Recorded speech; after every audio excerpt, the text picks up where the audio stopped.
People Specialty Group. I don't think I really need this. Do I really need that thing? No, okay, thanks. And so I want to begin with a thank you to our co-sponsors here at the conference for this financial assistance in bringing Queen Quet here. The Study of the American South Specialty Group, Cultural Geography Specialty Group, Africa Specialty Group, Rural Geography Specialty Group, Geographies of Food and Agriculture Specialty Group, the Socialist and Critical Geography Specialty Group, are from the AAG, and we do also have a little funding from the South Carolina Sea Grant that I'd like to also recognize for helping to bring Queen Quet here. The Indigenous People Specialty Group plenary session has historically brought in speakers to represent the peoples of the region where AAG meetings take place. Our regions are so large, it does sometimes take a lot of these extra sponsors to bring in speakers who do not have travel budgets at their disposal. And so, of course, I want to thank the IPSG board, and especially to co-chair Julie, who's sitting over there, Julie Hazelwood. And she was definitely the behind-the-scenes leader in a lot of this effort to pull this together. Again, to meet the goals of bringing in a local speaker sometimes takes effort, and not just in organizing the event itself. That's why I'm also going to advocate that everyone here consider active participation in the IPSG, as it takes all of our networks to maintain this tradition of inviting speakers local to the region to address our conference about their homelands. So this was my opportunity to share with you all one of the networks and research partnerships that I've cultivated over the last couple of years. And it's my honor and pleasure to introduce to you Queen Quet. Queen Quet is here to represent her people, the Gullah Geechee, who live along the sea islands that stretch from North Carolina to Jacksonville, Florida. The Gullah Geechee are the descendants of enslaved Africans that the U.S. Congress has recently recognized to be a national ethnic minority in 2006, followed by the creation of the Gullah Geechee Heritage Corridor. These recent successes to obtain recognition by the states and the nation state is due in no small part to the long-term advocacy of Queen Quet. Queen Quet has not only advocated for and served as expert on the recent National Park Service study that documents their culture, but she has also served as a commissioner for the Gullah Geechee Heritage Corridor. Through seemingly tireless years, Queen Quet has also represented her people in Congress, at the White House, and at the UN, both in New York and Geneva, in the Forum on Minority Rights, as well as for Indigenous peoples. She founded the Gullah Geechee Sea Island Coalition as a vehicle to not only preserve the culture, but to bridge her work on human rights advocacy with environmental advocacy. And I have more than once ended a meeting with Queen by bagging and replanting oysters to sustain that species, just as much as we were there to sustain Gullah Geechee culture.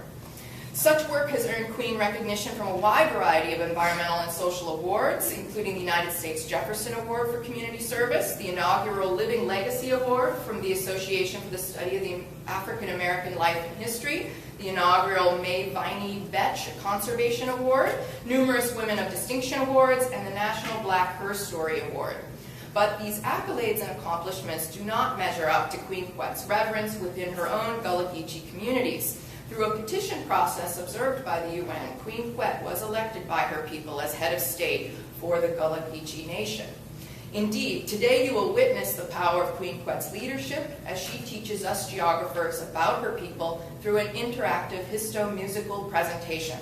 Today we will hear about Gullah Geechee connections to the land and sea, but also hear one answer to the question, what does it mean to be Indigenous?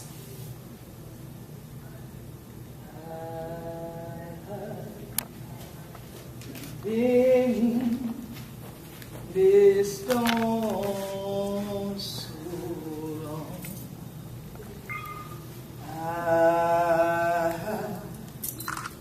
beneath this your storm so long, crying, Lord,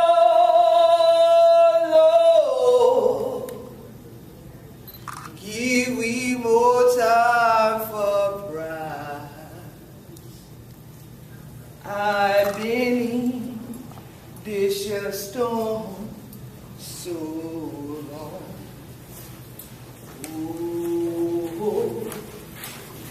Disha Hanita.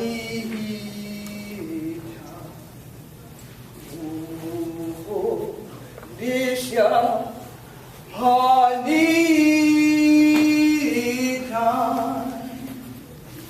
Crying, Lord, Lord, give ye more time for pride. I've been in this your storm so long.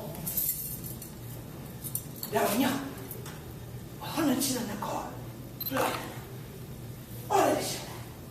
Yeah, Chima, Ivo, Nadika, Malenki, Yulima, Gola, Gizi, Mendi, Temni, Ifi, Ibibio, and the other rest of the children become you for Alkibula. So this should be 100 again, but all the people, what are they now? This year, any one, what are they? Yakayon. How are they? But still there, we brother thing. This year, we the going on at the creek. Oh, yeah, it is. Yeah, that creek. Yeah, it is. East. Yeah, yeah, see. They like that.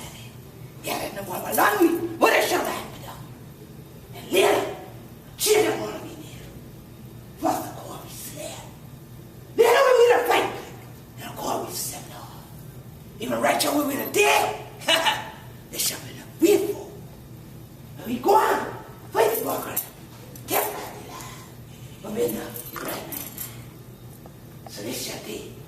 And we together. We the grind. See water. We ask you. When they grind that water, what they grind that fuck? How they grind it? But getting that for now, but like you used to. Think like that. The people on Trump so much that they are wrong. First they not sure. Sure the thing that they did. No. But we said, great God. Have a take a check. Back down the creek.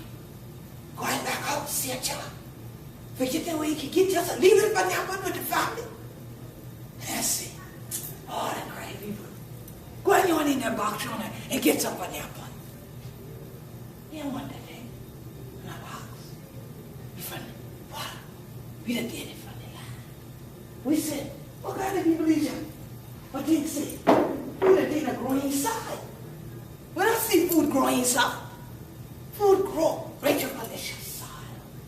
When we grow on this soil, we saw it, blood, sweat, tears did it. But then I'll stand tall. Because then we did it. We made daddy mama that. Then the grind for it dead clean. Right down to get it water. I real mean together. Now don't try to on soup. Doing for heal the family, for nurse the people, and things like that. For make on soup.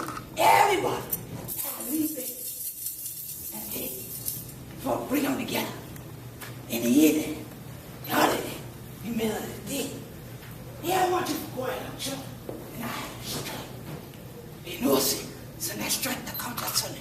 Take away the lamp from needed the water to drink. Come from the house. Come from that. So we know it. God is smart on it.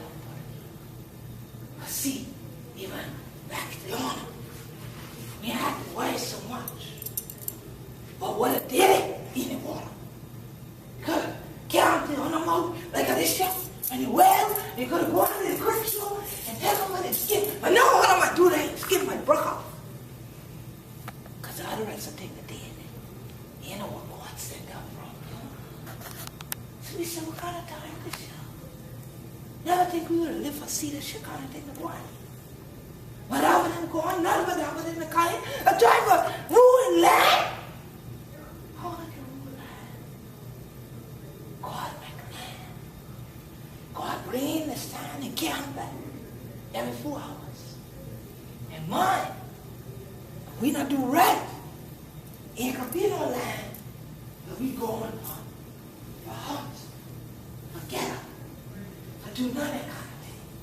Like we gonna do back y'all. This you did and I call it wild meat. The honor the nap on them. He said, well, so what when you done throw them in the skillet and things like that, that would leave it a gravy and things for the man all of it. But that was what I caught him now. Because he got some other kind of rest, so it rests. But in the rest, I'm like, we ancestors been to do. That's what they call livestock. Open grass and anything like that. Instead of do that, they got that, like this turkey box. And I'm looking up the machine and thing. Leave they want a chick today. A chicken that shall make tomorrow. He said, never did see such a thing. So you gotta get you no nap on that thing there. Not tell.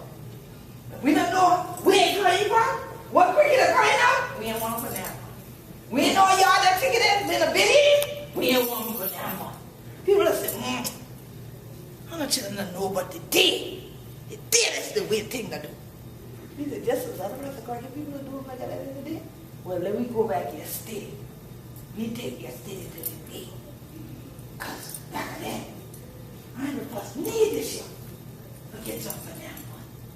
Could go on to the creek and wade through the water. And get that and do this year. And throw a friend up on the shore. Throw it in the bucket. Down back door. Down there in the house, thing like that. Head on the soul. Get a whole bunch of things like that. And throw them in that little bit. Right now, and things like that. Have plenty of them one day. But they won't look like them, but we can take them in. You know, I tell you now, if there's some of the children that came back, see, been in the quick on one day, going out in the back door, going out with this y'all, and say, I ain't catch nothing. I said, well, hell, how old is it I don't catch nothing, Lord? I want to do that. I said, we ain't no work going on. Can't bring in no shrimp.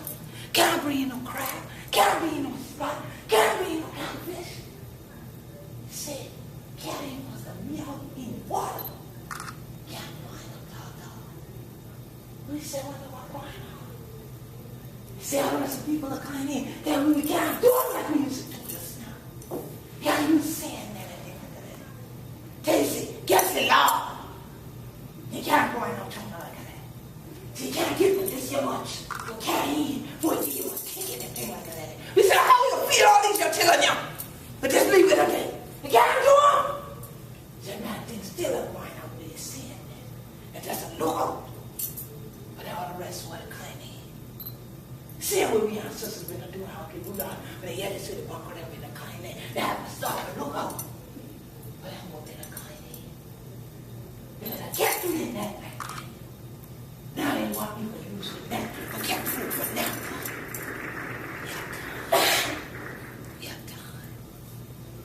Plenty of time for people to get there now and say, I can't stand it all dog. And help us because we the correct people like this. Because since after a long time ago living there, the hell we they can't understand we when we correct teachers like this. We started speaking like them so that they could stop saying they didn't understand us. But then, when we started speaking like them, they still said they don't understand us.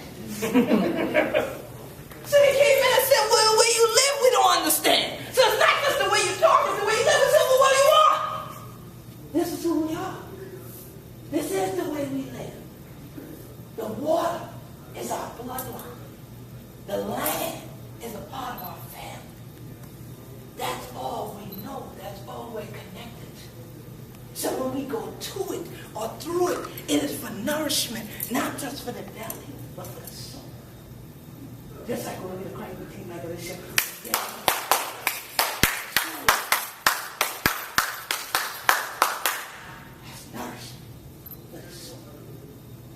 Still look at me like, we said, well, let these people going on with it, going at that. We get our food up with them, young. So some people stop even wanting to go across into the mainland at all. Because it seemed like trying to engage with people from the mainland was bigger than the bridge you'd have to cross to get over there. So they said, well, we need to stay to ourselves. And so if someone would be coming, and we could see they ain't knowing how to eat, they ain't gonna get you. They ain't never yet we the correct deep tradition. Instead, they'd always hear us speaking like this. So then what they start doing, all the socio-anthropologists, the media folks, everybody knows the Gullah Geechees are gone. Or the famous title of an article. Join the circle, please. Gullah Geechee's, Gullah's last dying breath. I said, how we to die and thing like that ain't we to walk around. I didn't see dead people walk. I know some of y'all believe in zombies, but we I know it's a walking dead for them. So here it is. That from 1600 to the 1900s, we are amidst people who do not connect with us, but yet wonder why they can't relate to us. And instead of trying harder, they say, we don't understand you, you need to change. They don't need to change, well, we need to change.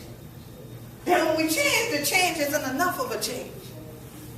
So now, no, the way you speak, okay, fine, you went into the public schools and you started changing that, but then you sort of became a little bit too much like the rest of us now. So now your culture is going away. So there's nothing unique about you. So since there's nothing unique about you, then all the laws that we make apply to just everybody across the board. So it doesn't really matter, right? Oh, it does. It matters. And as I often say, the way we speak is the way we live. So all the young people who still crack your teeth like that, chef, with me to live from them. They want to know, see, still got one of you live in this tradition. Want to get that? That's somebody who does get a beat on it. Because if it tell them, see, if it crack, if it do so. So many times they told us, you will never get anywhere in life speaking the way you do.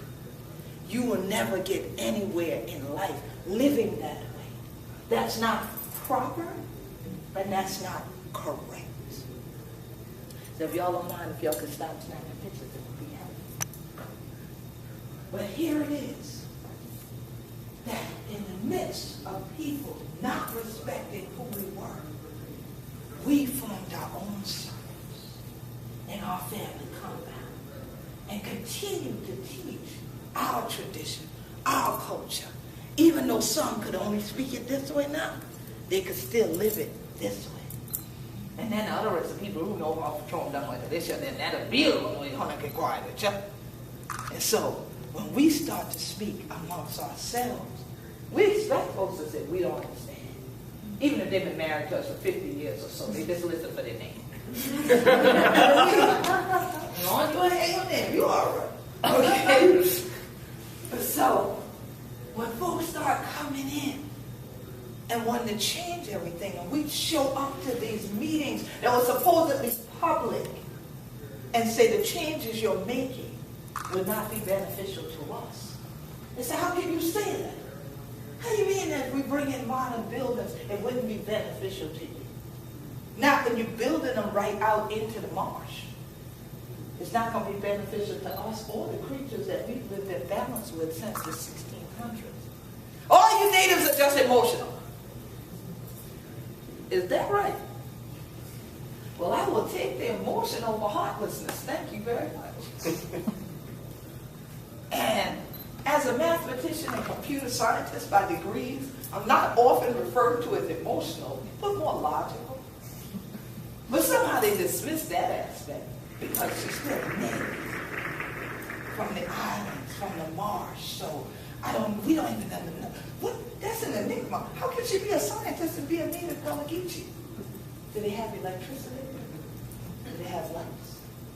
Oh, the one I often love, is, do they have shoes? So, that's why I often don't come out wearing shoes, because I don't want anyone to panic and think I'm not a native. Because so many films have depicted us as not having shoes. Although, on St. Helena Island, South Carolina, where I'm from, that's where shoe lasting was actually taught during the 1800s. So I kind of think we saved a few pair. All right, before they went shipped out elsewhere. But when you have folks coming in to a community, constantly not looking to see what's there that they can learn from, what's there that they can keep, but instead thinking of how to strip the people of whatever is there. and strip the land of everything from the culture to the trees, I can then understand why they can't understand us. When we are people who say, no, you don't cut those trees down over there. And in fact, when we burn wood, we burn the limbs that already fell on their own. When you see us cutting a tree, it's a palmetto tree, because we're probably climbing up to the top to go ahead and cut out some palmetto fronds so that somebody can be on the street in Charleston sewing a sweetgrass basket to one of the tourists. Because agriculture, seawork, and tourism are now our top 3 industries. And what are the tourists coming for? The beaches. What else are they coming for? The food. What else are they coming for? Their culture. And if they get there and meet you on the street, and on a can't crack your teeth like this, they say, oh, that's not one of the natives. And as soon as you walk over the person, you know, crack it together, I ain't no how she ain't a drink, I just gonna get you, she should ask me. I gotta let them know. But they never ask. They figure because we are bilingual, we cannot be Gullah Geechee. But we were bilingual all the time, and fortunately many of us held on to it within our compounds and basically hid it in plain view to the world. So there are villages and compounds of people still living their traditions, still living from the land, still living from the waterway, right in the face of all of the other things they come to see. The plantation tours from Charleston, where it's like you come on the piazza and have just a little bit of sweet time while you're here. And we're going to tell you about how the South has always been and how nice a place it is. And you know how we built the houses with the low country architecture so that this way the mosquitoes wouldn't bite you in the summertime. But they never talked about the African people that built the houses, that built that piazza that you own. But now, everybody wants to talk about the Gullah Geechee. But they don't want the Gullah Geechees to talk about the Gullah Geechees. Now, we don't understand that. It's kind of interesting to us that now that you widen the highways, you want the sweetgrass baskets there because that's what the tourists actually came to find. So you put them out there so the tourists kind of have this safari effect as they go by. We know we're in their land now because they're in the baskets. And hopefully you'll see somebody making one. And they take pictures out the window instead of parking the car to get out to buy one. But then again, where do you park? How do you pull off of Highway 17, the King's Highway as they call it, running all the way through? So they said, well, I'd like to go fishing. But the Chambers of Commerce sent them to, what do they call these people? Anglers. Not to the Gullah Geechee Fishing Association. So they go out and they pay $100-something to go out for a few hours to catch and release. The first time they sent it to us in the Gullah Geechee Fishing Association, we were in Texas. They said we going fishing. We were ready. We had boots. I had my cast net. That boy brought this rod and reel. We flew to Texas. We were ready. We got in the boat. We were like, let's go. That's how we do it. They said, okay, it's catch and release. I said, what that mean? They said, whatever you catch, you catch it, but then you throw it back. What? Why are we throwing it back?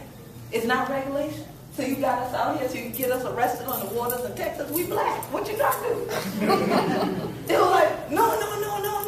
That's how it works. You know, because it's a tour boat. So you go out, when you catch the fish, you don't actually get, you mean we ain't cutting up this fish later on and frying it? That's what we do. We said, because how are you helping the fish? We're ready to put a hook through its mouth and we're going to throw it back in the water. I don't think the fish reacted on that. Catch and release. But this is entertaining to others. To us, it was horrifying. As horrifying as knowing you can't go somewhere and catch food anymore because so many buildings have been built with docks sticking out of them, with signs like that one that doesn't want you to actually come in there in the first place, even though this was where all the folks from that community used to go out, catch their shrimp and their fish and pick their oysters and dig for clams and things like that. But once somebody can come along, throw up a sign like that, and then say you can't come. So now you go to places like this, but here we go, parking with a gate by permit only. You know what that translates to me? I can go in there because God permitted me to be here in this spot so I could go in that park. That's how I translate them songs as a native Gullah Geechee. But here comes the culture clash because somebody else's culture says, well, no, that means that we have blocked you out. We have a gate. That's to tell y'all, stay out of here. But who are you to come in my house and then build a gate and tell me to stay out of my house? That doesn't work too well. So now when we start talking about the Gullah Geechee Nation today, from Jacksonville, North Carolina to Jacksonville, Florida, and we start talking about waterways and access and connections, and we say to people, we have a right to fish as often as we want with as much as we want to feed our families in a family compound. They say, well, no. We said, well, why not? They said, because DNR. Well, what that stand for? Department of Natural Resources. Well, who made that department? We're not part of it. We don't have a seat at that table. They said, well, Department of Natural Resources enforces the laws that the General Assemblies make. Well, the General Assembly men don't go out there fishing. I ain't never seen them eat fish unless it was already fried for them out of a store and put on a plate. What you talking about? What they got to do with this? Then they say, well, they're the ones that make the law. We just enforce the law. But you're the ones we know because you're the one giving us a ticket right now for being outside my house catching food for my dinner for tonight for me and my family. So you rather my children starve because I can't catch food, but you also just gave me $1,000 ticket because I had one fish too many. So when the Gullah Geechee Sea Island Coalition came together to help with the formation of the Gullah Geechee Fishing Association, and people said, well, Queen Quet, why is it that y'all see a need to have an association? I said, because there's no current voice for our people, our way of life, our traditional fishing methods. Well, here we go again. You said, well, y'all have traditional fishing methods? We weren't aware of that. We were aware of the sweetgrass baskets, but we weren't aware of anything else. Well, even the sweetgrass grows in the intercoastal waterway. So if you continue to damage the waterway, you will continue to damage the tradition that you do know about. But let me help you out and let you know that we don't eat sweetgrass. We eat seafood. We don't only eat rice, which is what many people have been taught to believe. All right? Something got to go with that rice. All right? And so we need to have both the waterways and the land be protected, and as indigenous people to the Sea Islands between Jacksonville and Jacksonville, we should have the same rights as any of our other indigenous ancestors, like the Edisto, the Creek, the Yamasee, and Kusabo, who were here in the first place, who are our great-great-grandparents, literally to me. All right? But just because you look at me and I'm not wearing feathers today doesn't mean that I don't have, as some call it, Native American, or others call it Indian ancestry. But beyond that, when we start defining indigenous as native to a place, we get into a whole nother discussion of what indigeneity is. Because Gullah Geechee culture didn't grow in Africa. Gullah Geechee culture grew from the Sea Islands of North America in the Atlantic Ocean. At the United Nations, everybody seemed to understand that right away. But in the United States, it's been a head nod. They don't understand that this region here is where African people were brought to. This region here is where African people then intermarried with many indigenous groups of people, and our traditions reflect both Africa and indigenous America, if you want to call it that. So then, as that logical mathematician type person, you know, I try to help people fully articulate my meaning of things because sometimes they just don't. So then I start to look into things where I can do some further elaboration that might draw them into the context of my thought. So, what I decided to do, I said, well, we're going to go to Florida. We're going to actually go right on the site of Fort Brooke. We're going to actually be where my indigenous, my Seminole, Gullah Geechee, Maroon ancestors fought back I cannot believe they brought me here to do this talk. But I believe in divine timing and divine order, so I know it is divine that I am here in the midst of this unknown. And here it is that the discussion is, what? About how are you indigenous? Well, let me help you.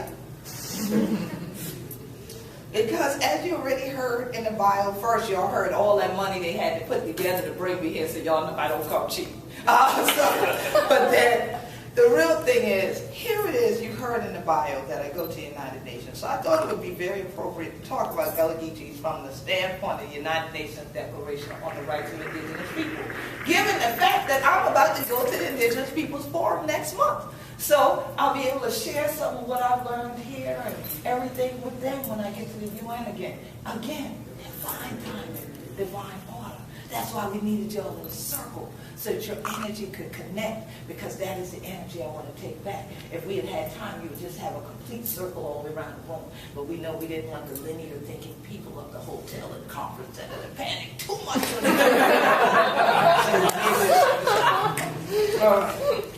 Try to help them just a little bit. So, for those who may have never heard it before, the General Assembly, guided by the purposes and principles of the Charter of the United Nations and good faith in the fulfillment of the obligations assumed by states in accordance with the Charter, affirming that indigenous people are equal to all other people. That's the first thing.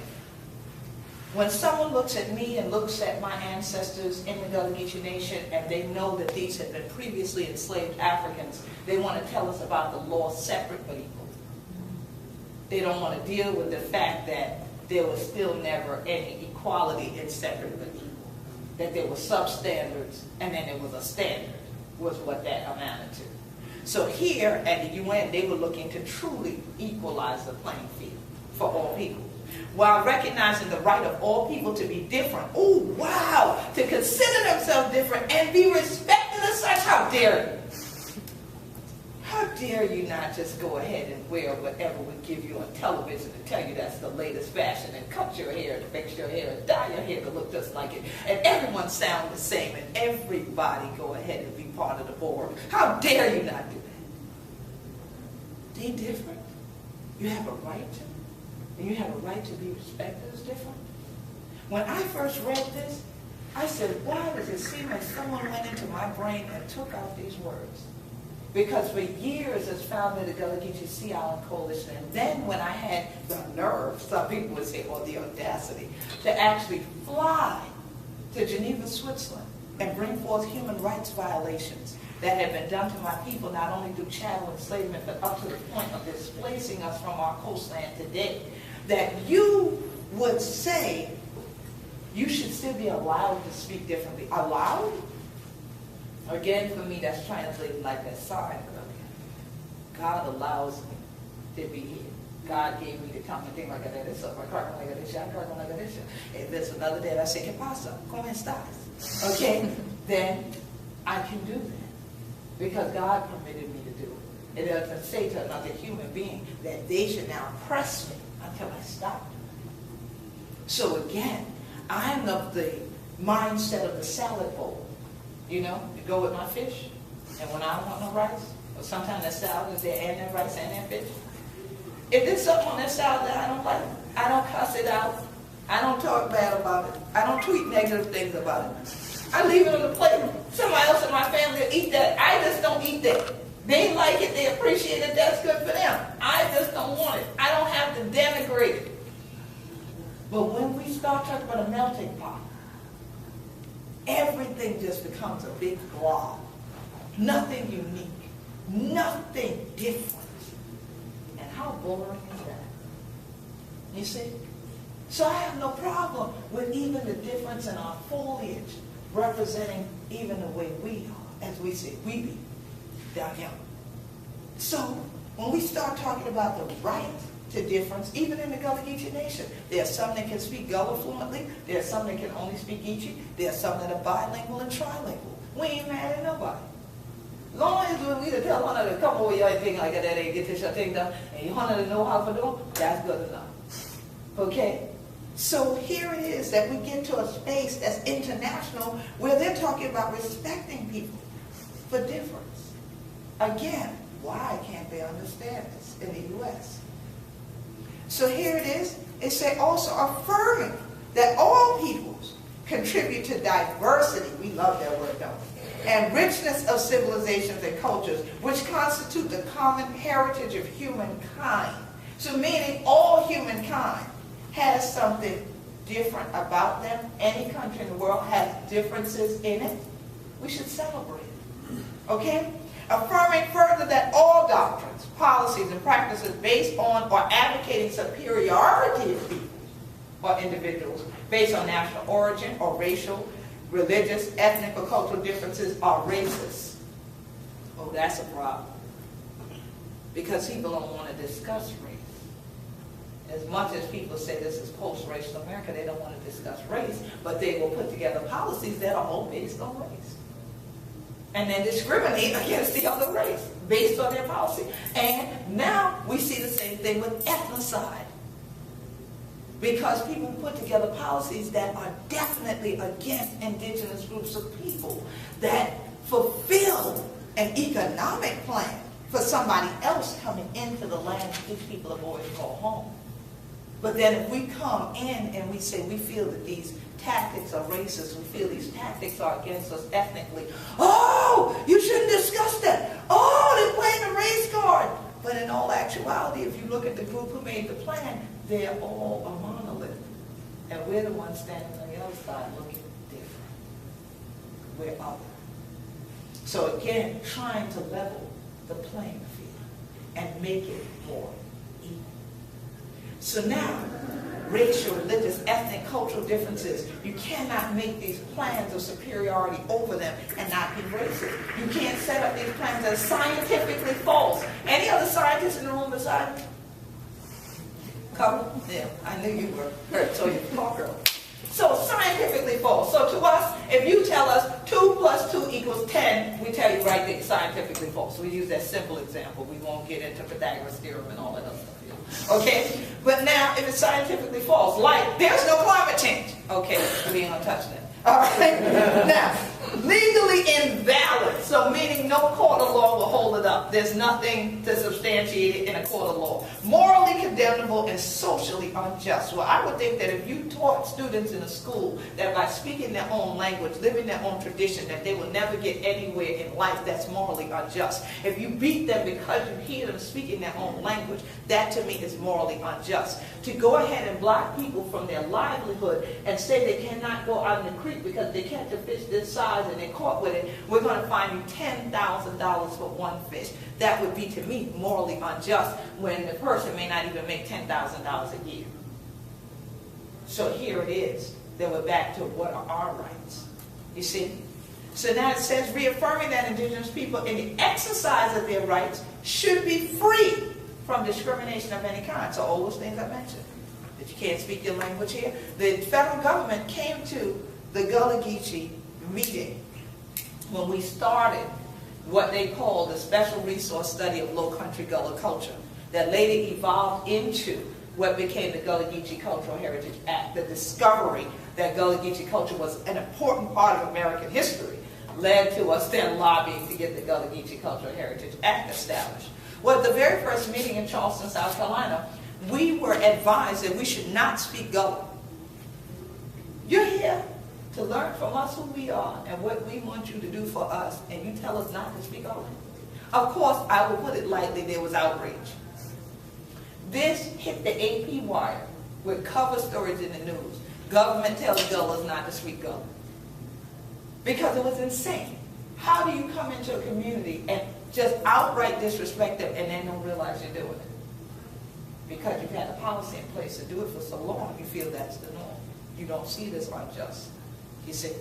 So here it is that when we affirm that we have a right to not be discriminated against in that way, then people say, oh, the ones saying it are radical. Oh, Queen Quet knows, oh, you need to stay away from her because, you know, she's a rabble rouser.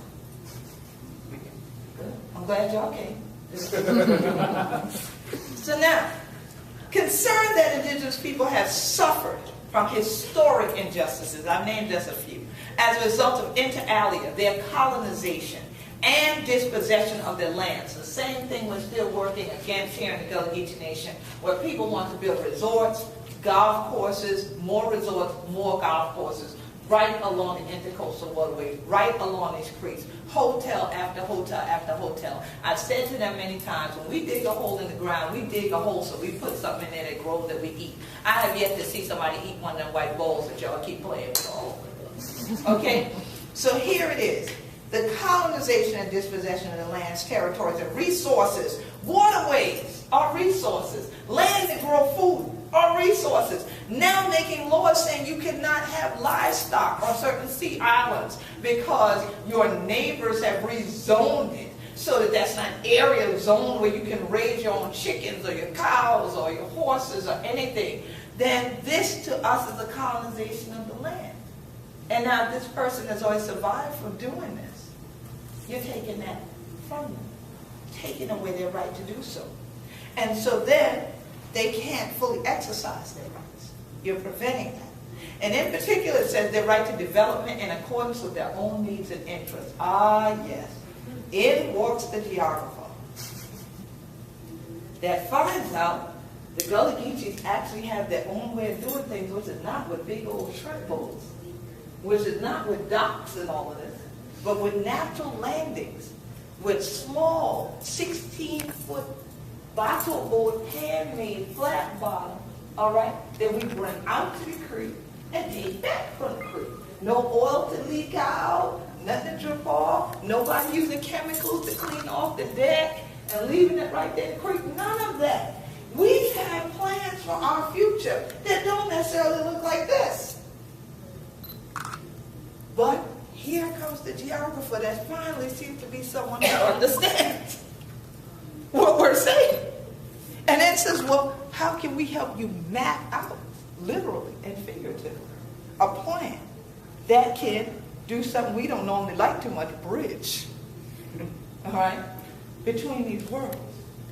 And maybe then help people to recognize the fact that you are indigenous. Your culture did grow here, and as it did, you already had protocols, you already had procedures from your cultural community that were never taken into consideration when these laws of DNR and the General Assemblies and the other alphabet soup, NOAA, and everybody else came along. U.S. Mission, USFS, NPS, all of these S's. All right?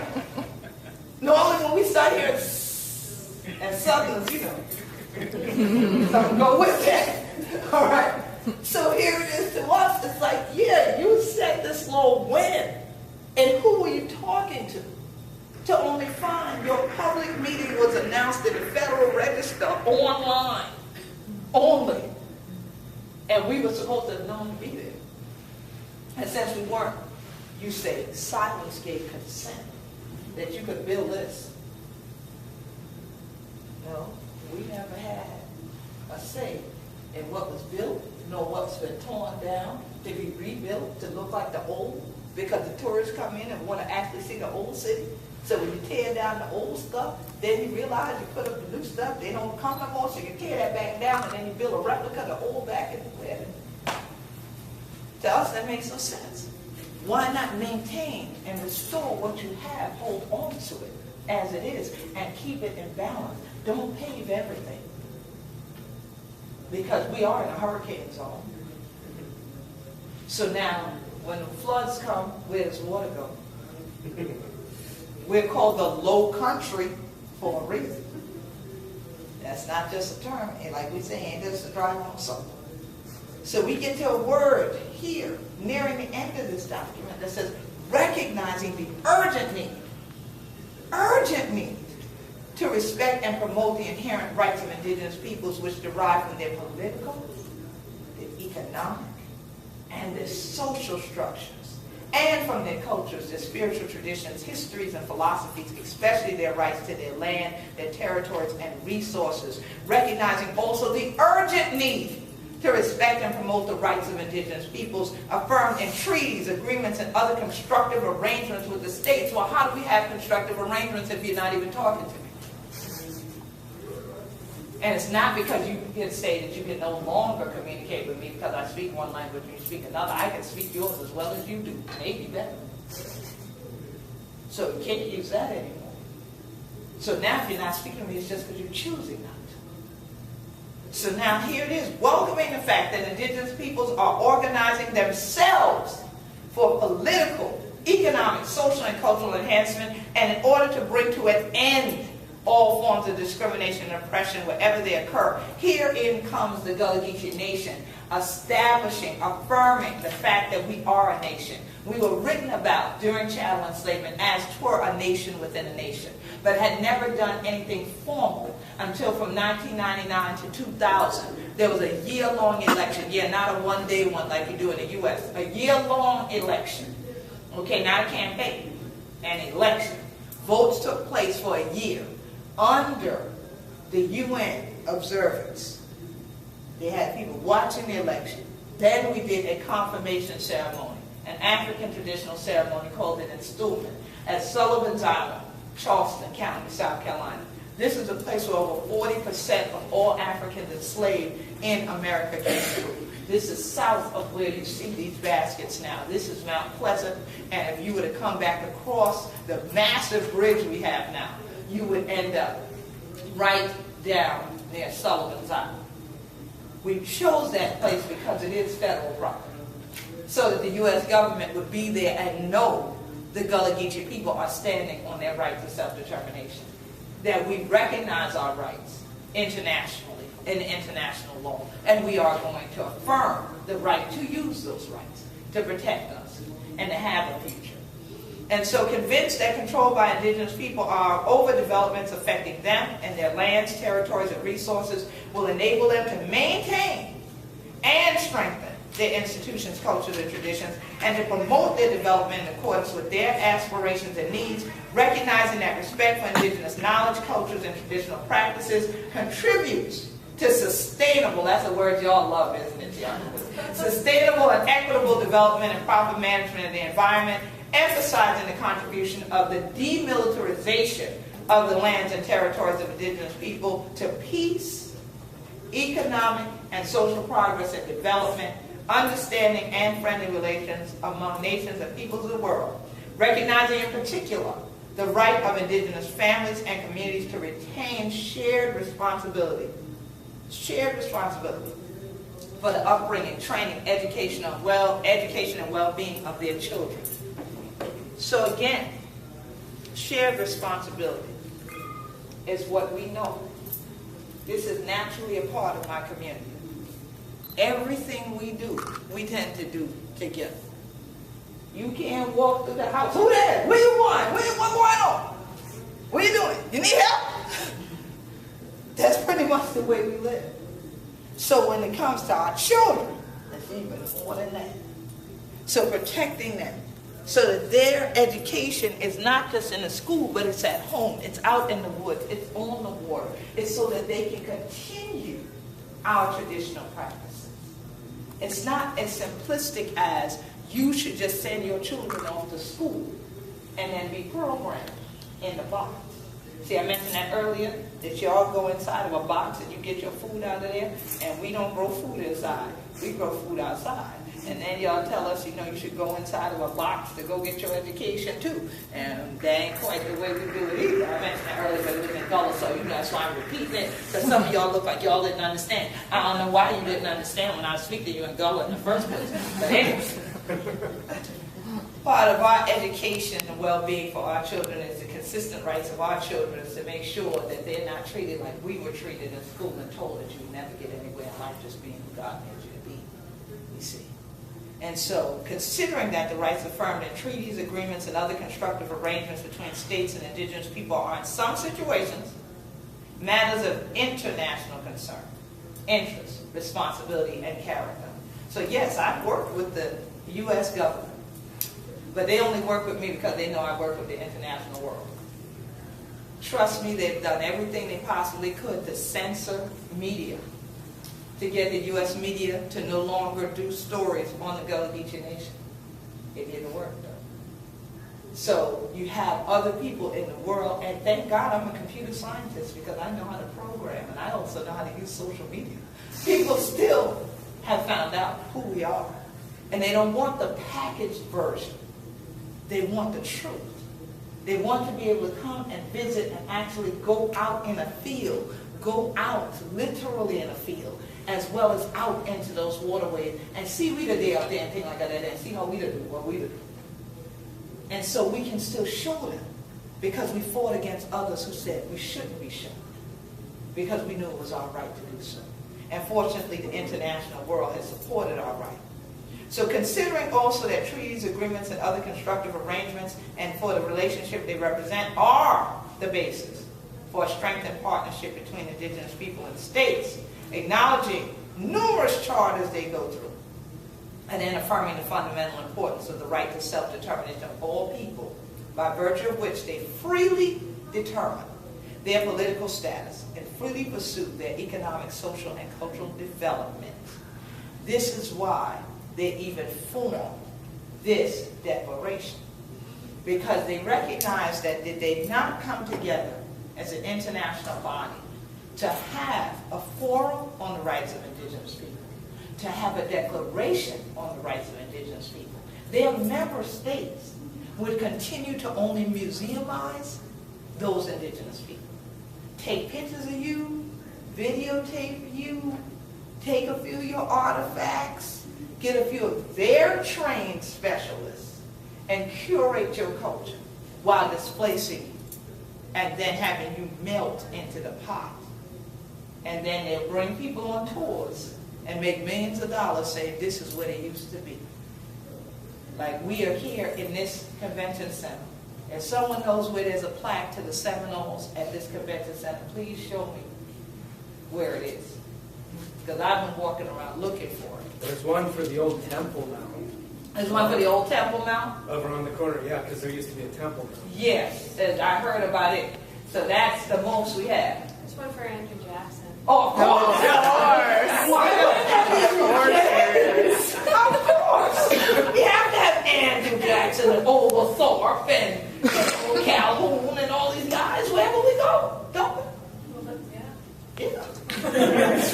Why not? Why not? But the other folks that were here first, what happened?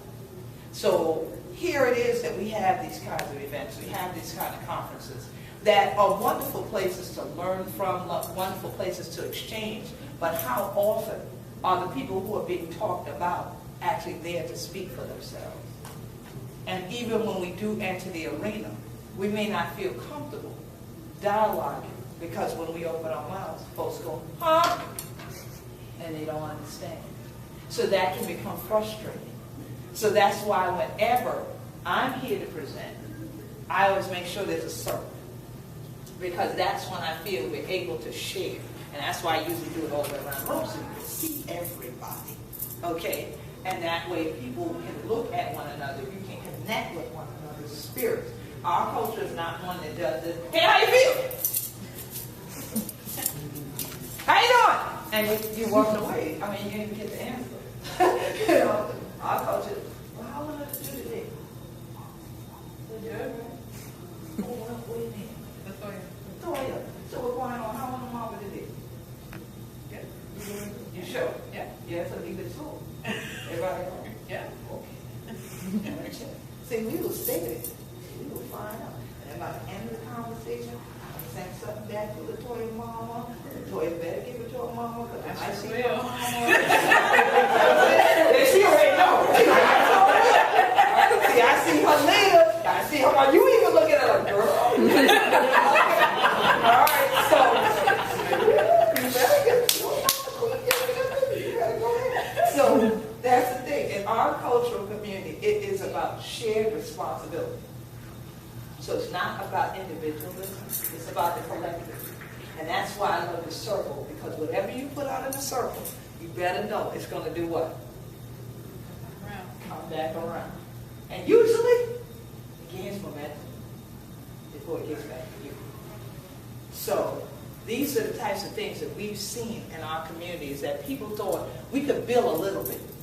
We build a little bit here. build your little bit, somebody else want to build their little bit. Next one's going to want to build a little more than y'all, because I mean, they're not going to have as much as I got. Right? And now everybody's ego's out of control, and all your little bits have become a big deal.